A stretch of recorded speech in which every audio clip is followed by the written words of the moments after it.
阅读快闪，棒棒相传，接力朗读，分享幸福。大家好，我是张日东，宜兰东瓜山人。即马我就要用宜兰腔来念《食酸仔》这篇文章。食饼宜兰人讲做食酸仔，咱即马就对文章的第2段甲第3段来念起。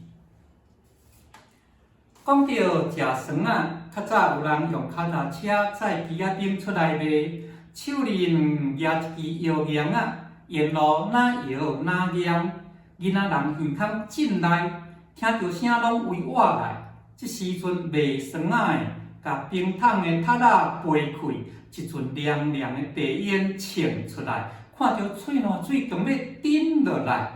鸡仔饼一签1块银，大家烧钱买。一群仔囝规桶饼就烧甲空空空。阮迄时阵食鸡仔饼是毋甘大喙夹，拢嘛是用舌看看煎。若是有咧要扬起的所在，紧诶用喙转一下，食甲规个喙唇、喙齿是安尼红记记。爸母爸母，这是真侪人囡仔时代熟悉的声音。阮迄时阵阁时惊念讲。爸母爸母，无食会挑骨，食了会下骨。爸母这种饼食着绵，口感甲鸡仔饼无共。听讲是用菜盐掺一寡香料焗出来的。要食的时用一支圆圆的卡仔来卡。囡仔人看卖饼的头家压落去卡的时，总是眼望会当较大卡，食着嘛较够快。